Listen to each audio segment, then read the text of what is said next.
saludarlo, teníamos días de no verlo. Hola, Doc. Hola, hola, hola, ¿qué tal? ¿Cómo están ustedes? Qué gusto verlos nuevamente, muchachos. Qué alegría, de verdad. Una tarde. ¿Cómo va? ¿A dónde? Todo ahí. ¿A dónde? Ahí está. Este era. ¿Qué tal todo? ¿Cómo va pasando, I'm so sorry. cómo va pasando la cuarentena, Doc? Pues como todo, ¿verdad? Días, bueno, en mi caso, días guardados y día atendiendo empresas, pero casi que el Ajá. 90% guardado, igual que todos. Bueno, usted es perito en medicina del trabajo, ¿verdad? Si no me equivoco, y también para la gente que nos está viendo. Y hay temas importantes, como cuando ya se empieza a gestionar la vuelta, o para los que están ya esperando nada más el banderillazo de salida para volver a retomar labores, que va a ser de a poco y gradualmente. ¿Cómo va a ser las precauciones o cómo la empresa debe tomar para cuidar a sus colaboradores, evitar contagiarse del COVID? Porque imagino que esto se va a replantear también en las empresas. ¿Y qué recomendaciones podría darle usted, Rodolfo, a todas las personas que nos escuchan, a los que son gerentes de recursos humanos, directores y los mismos colaboradores también? Bueno, quizás antes de entrar a esa área, que quizás es necesario comprender una situación. Por Ujú. ejemplo, toda la temática en sí del COVID, obviamente lo sabemos que está siendo manejado por el gobierno y a través del Ministerio de Salud. Sin embargo, mi apreciación como medicina del trabajo es que cuando la gente retorne ya a sus lugares de labor, lo que va a suceder es que ya no va a ser el Ministerio de Salud la primera línea de defensa, sino que se va a convertir en la segunda línea de defensa, porque la primera línea de defensa va a ser eh, los comités de seguridad y salud ocupacional a través del Ministerio de Trabajo, valga la redundancia, en los lugares de trabajo. Donde el objetivo va a ser, obviamente, que los trabajadores no se contaminen del COVID, siguiendo ciertas normativas o ciertos protocolos en temas de prevención. Claro. Ahora, esto nos lleva a otro problema también, que es el tema de gestión, que es la parte que casi nadie está tocando. Y la gestión básicamente hace referencia, por ejemplo, al gasto que esto va a implicar adicional a, ¿verdad? Precisamente porque la Ley de Prevención de Riesgos Laborales establece que es obligación del empleador proporcionar todos los equipos de trabajo que el colaborador necesite. Entonces, obviamente, eso hace que se comience a disparar un poco más la parte económica de cada empresa. Entonces, para ello tenemos que generar un protocolo. A través de recursos humanos, tenemos que siempre hacer una valoración desde el punto de vista del estado de salud de los colaboradores. Hay una parte que se está manejando mucho que se llama vulnerabilidad, es decir, qué tan vulnerable es la persona para poder contraer el virus. Y dentro de estas características de vulnerabilidad, pues se encuentran aquellas personas que tienen ciertas enfermedades crónicas, como hipertensión arterial, diabetes, hipertiroidismo, insuficiencia renal, entre otras cosas. Y eso, pues, sumado al factor de edad. Y a esto se le suma todavía que muchas veces la enfermedad no está, es decir, está siendo tratada a través de una pastilla, a través de un médico, pero no está siendo controlada. Entonces, esto nos obliga a saber, y por otro lado, saber a quiénes del 100% de colaboradores que tengo, cuánto voy a traer al trabajo, porque muchos de ellos pueden hacer el home office, ¿verdad? Para poder reducir el factor de riesgo. Hay una pregunta. ¿Se cortó? ¿Sí? ¿Me escucha? Dígame, Ivonne. Ok, gracias. Hola. La sugerencia que se hace con respecto a los que puedan seguir haciendo trabajo desde casa, sobre todo por su edad, o cuáles son los criterios, además de las enfermedades crónicas, que sigan haciendo trabajo remoto desde casa. Y los demás, ¿qué otro criterio se puede sugerir? Por ejemplo, en otros países se va a utilizar el sistema de 3 o 4 días laborales, no los 5. Lunes, en otros países, lunes, martes, miércoles llega un grupo, martes, jueves, sábado llega otro grupo. ¿Qué sugiere usted para el sistema salvadoreño? Bueno, eso básicamente, Ivonne, hace referencia a lo que es el distanciamiento social. Por ejemplo, los famosos 2 metros de distancia entre una persona y otra. Ahora, aquí tenemos una desventaja, y es que muchas de nuestras empresas, principalmente la pequeña empresa, no tiene el espacio suficiente como para poder dar ese distanciamiento. Sí. Ya sean empresas o universidades, por ejemplo, van a tener que aumentar el número de horas clase, colegios, maquilas, entre otros. El problema es que hay que valorar también el factor económico, obviamente, aparte del factor salud, que obviamente es lo más importante. Sí. Pero el empresario va a tener que valorar entre producir al 50%, llamémosle de esa manera, 50, 75%, a no producir nada. A no producir, ¿verdad? Nada. Porque realmente el objetivo principal es evitar el contagio. Ahora, realmente estamos ahorita, y se lo digo como médico, y sin afán de meterme en ningún tipo de interés de tipo sociopolítico, cultural, y es el hecho de que estamos en el pico de la pandemia, ¿verdad? Estamos en el pico de la pandemia, y es el momento en el que más tenemos que estar aislados. No quiere decir que por estar aislados el virus no nos va a afectar. Obviamente, pero va a ser en menor porcentaje. Y a nivel laboral, pues obviamente se va a tener que cumplir otras características adicionales, como por ejemplo los famosos equipos de protección personal que les llamaban, desde cosas tan básicas como mascarillas, por ejemplo, de este tipo, diario. Por otro lado, pues más un poco más específicas, como las famosas N95, que ya tienen un poquito más de duración. El lavado de manos, eso es importantísimo, dependiendo del rubro con el que estemos nosotros trabajando. El lavado de manos no tiene ninguna restricción.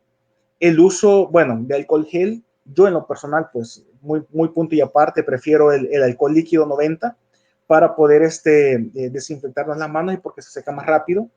El estar desinfectando los equipos que utilizamos a diario. En el caso de ustedes, por ejemplo, cabal, ahorita van a desinfectar el caso de los micrófonos, el caso de los audífonos, teclados, superficies donde ustedes trabajan. Las sillas, el mouse. Todo. Pero hay que tomar en cuenta algo bien interesante, y es que la desinfección como tal no consiste en solo aplicar, en este caso, el alcohol o el amoníaco cuaternario sobre superficies, sino que utilizar un apósito o un paño para limpiar el área afectada, porque si no estamos haciendo mucho, pues. Entonces, ese ciclo se vuelve repetitivo, es un protocolo. Esto es cada 20 minutos, cada 15 minutos, cada... Pues depende, es decir, vuelvo al punto, depende del rubro, ¿verdad? Por ejemplo, si estamos hablando que es el área médica, por ejemplo, es un área de servicios médicos, podría ser entre paciente y paciente. Es decir, termina el paciente, viene el otro. Si es atención al cliente como tal, entre el cliente y el otro, ¿verdad? Okay. Porque también no podemos caer también en el estado de persecución de coronavirus, ¿verdad? Y de delirio de persecución. De paranoia, sí. Exactamente. Entonces, sí, estoy viendo que la idea está bien, pero está mal. Es que no sé si se han fijado ustedes que en muchos lugares de trabajo están poniendo la desinfección de los zapatos o suela de los zapatos. Se han fijado que están poniendo como unas bandejas en las entradas. Sí. Por ejemplo, la idea está bien, pero está mal. ¿Por qué está desinfectando la suela? Pero está mal porque muchas personas que se paran sobre la superficie de estas bandejas, dependiendo de las características propias, pueden caerse, pueden deslizarse. Personas de tercera edad, por ejemplo, pueden deslizarse y al final le desinfectaste la suela, pero lo mandaste con una fractura de cadera. Bueno, ustedes que me conocen a mí físicamente en persona, se recordarán que tengo una deficiencia física, utilizo un bastón. Entonces, eso implica un riesgo. Entonces, hay que cambiar. Es decir, el ver el COVID no nos obliga a volvernos ciegos de los factores de riesgo que esto implica en los lugares de trabajo. Entonces, eso quiere decir que tenemos que mejorar esa condición, cumplir siempre el proceso de desinfección, pero con seguridad ocupacional. Y es por eso el famoso concepto que se está manejando hoy en día en El Salvador de gestión CISO, ¿verdad? Gestión en seguridad y salud ocupacional COVID-19. Porque tenemos que valorar todos los factores de riesgo, no solo la contaminación. Al final, no se contaminó, pero lo mandaste al hospital. Toda una serie de elementos que hay que ver dependiendo del tipo de empresa en el cual trabajamos. Se recomienda la limpieza en los lugares de trabajo, por lo menos en condiciones normales, por lo menos de 3 a 4 veces al día, la limpieza. Pero el área de desinfección de donde nosotros estamos trabajando tiene que ser, obviamente, vuelvo, insisto, dependiendo, si estoy hablando de que es atención al cliente, después de que cada cliente se mueve, volver a hacer el proceso de limpieza. La utilización de los equipos de protección personal también, o sea, cómo utilizarlos, ¿verdad? Cómo quitarlos, cómo ponerlos. Uno de los problemas principales que se está dando a nivel del área médica, por ejemplo, es que muchos de los compañeros de otros países y también acá, pues me atrevería a decir, se están contaminando no necesariamente por manejar al paciente, sino más bien a la hora de quitarse todos los equipos. Entonces, ahí se está la contaminación. Es decir, una cosa es que tú veas de que hay una mascarilla, por ejemplo, y que te la vas a poner, y la otra cosa es cómo te la vas a quitar, ¿verdad? Ya. Entonces, hay que capacitar a la gente. Tenemos mucho trabajo que hacer a nivel empresarial, hay mucho trabajo que hacer, en la radio hay mucho trabajo que hacer, ¿verdad? Porque el protocolo casi que se vuelve algo constante. No puede ser una cuestión de que en la medida va pasando el tiempo vamos aflojando ese protocolo. Entonces, los temas de prevención se vuelven ahora prioritarios. Si tú te recordás, Ivonne, cuando estuvimos hablando hace un par de meses atrás, se hablaba de seguridad y sí, pero no, pero ahí vamos. En cambio, ahora la seguridad ocupacional es número uno. Exacto. ¿Querés laborar? Seguridad ocupacional número uno. De hecho, se dice la seguridad ocupacional es primero ante todo lo demás, ¿verdad? Sí. Entonces, ahí la importancia. Mira, qué importante, doctor. Ahora una pregunta. Digamos, a los de recursos humanos que están previendo todo lo que se viene y tal vez quisieran un consejero, alguien que les pueda asesorar. ¿Cómo trabajas tú? ¿Tú trabajas para alguna empresa o lo haces de manera personal? Porque, digo, con todo lo que nos acabas de mencionar, tal vez muchos no tenemos ni la idea de cómo poder empezar o cómo implementarlo en la empresa. De hecho, bueno, lo hablábamos, ¿no? Nosotros aquí tenemos el termómetro, cada uno que viene. Nos tomamos la temperatura al solo entrar. Cuando te diste cuenta, todos también en la empresa nos han dado nuestra mascarilla, nos han estado dando mascarillas, tenemos aquí el alcohol, tenemos el desinfectante. Los zapatos en la entrada, hay un lavamanos en la acera para entrar con las manos lavadas. Sí, o sea que estamos de verdad como tratando bien cubiertos. Hay estas como toallitas desinfectantes, de verdad, para las áreas, como tú decís, el micrófono o la computadora, los mouse, todo lo que se utiliza. La verdad que, bueno, por lo menos no sé, yo me siento bien cuidado, pero muchas tal vez no hallarán el camino y cómo podrían contactarte, cómo podrían hacer. Y la iba tirándome esto todas las tardes aquí también. Yo le disparo a todo el mundo. Sí.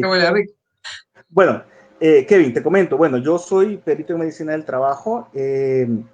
Trabajo de dos maneras, como persona natural y como institución, que en este caso es SOES El Salvador, ¿verdad? Salud Ocupacional El Salvador, que es una empresa en seguridad ocupacional que también da servicios a nivel empresarial. Puedo trabajar de las dos maneras. Y brindar la asesoría desde un programa de gestión, ¿verdad? Relacionado a seguridad ocupacional hasta todo lo relacionado al tema de COVID. Obviamente mi objetivo es, si lo vemos así de una manera muy general, ser la primera barrera, es decir, evitar que las personas lleguen al hospital contaminadas, evitar que un trabajador pierda su vida ganándose el pan de cada día porque se contaminó, en este caso por COVID o porque tuvo algún tipo de accidente. El tema de la temperatura, Kevin, me llama mucho la atención porque quizás no lo tocamos. Hoy en día estos aparatitos se están volviendo bien famosos, ¿verdad? Con lo que tomamos temperatura. Pero hay que entender algo bien interesante. Y es que en muchos lugares la gente no sabe tomar la temperatura y no es su culpa. No es su culpa porque no es su entrenamiento. Es decir, es como que me pusieras a mí a manejar una radio, o sea, no es mi entrenamiento. Entonces, ¿qué está pasando? Por ejemplo, les voy a comentar, los rangos normales de temperatura andan entre 36, 36.5 a 37, 37.5 como valores normales. Ajá. De hecho, por temas de COVID, se está tomando como borderline 37.4 como un sistema de seguridad. No porque tenga 37.5 tiene COVID, pero ya se toma como un parámetro que podría ser. Pero esto no para... como... ¿Hola? No, sí, ya cuando 37.5 ya se le quedan viendo. No, pero ajá.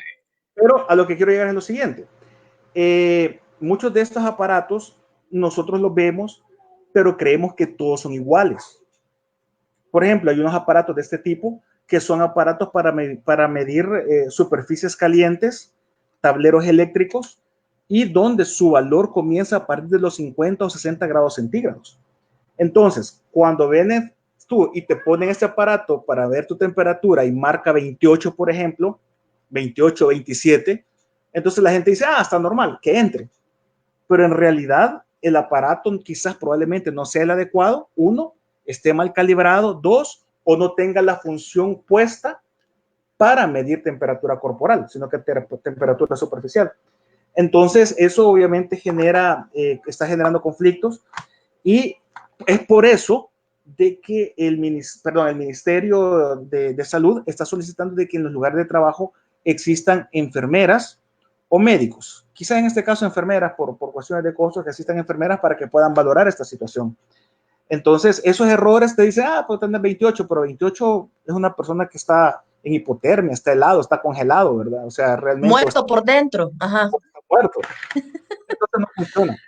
Entonces hay que tener mucho cuidado de qué tipo de aparato estamos utilizando, que esté calibrado y que realmente la gente que está haciendo este procedimiento conozca realmente los parámetros. No tiene ciencia, no tiene una gran ciencia aprender esto, pero sí hay que entrenarlos, pues, ¿verdad? Para poder evitar este tipo de cosas. Perfecto. Rodolfo, agradecerte como siempre tus conceptos, tus recomendaciones. Son muy importantes, conocemos más, nos actualizamos. Nuevamente, también. ¿Alguna red social, número telefónico, WhatsApp que se pueda publicar? Muchas gracias, Ivonne. Bueno, mi número es el 7743. 7743. 44. 34. 7743. 4434, me pueden encontrar como Rodolfo Castro a nivel de redes sociales o como SOES Latinoamérica o SOES El Salvador también en todas las redes sociales y estamos pues para apoyarles y servirles en todo lo que esté al alcance. Ojalá podamos vernos en persona pronto. Por favor, me va a agradar mucho volvernos a ver. Igualmente, sí, nos hace falta tenerlo aquí en estudio, ¿verdad? Sí, hombre. Que estés bien, Rodolfo, lo mejor para ti, los tuyos, tu familia, sí. Que estén bien también. Gracias por el tiempo. Sí, ya pase esto y se converse de esto en las empresas. O sea, ya va a ser bonito decir, hey, vamos a retornar, ya vamos a estar, pero hay que tomar las medidas. Esto creo que será un alivio para muchos. Recursos humanos, usos. Atentos. Abrazo, Rodolfo. Que Dios me los bendiga, cuídense mucho, gracias. Igualmente, igual, que estén bien. Adiós. Bueno, qué buena información.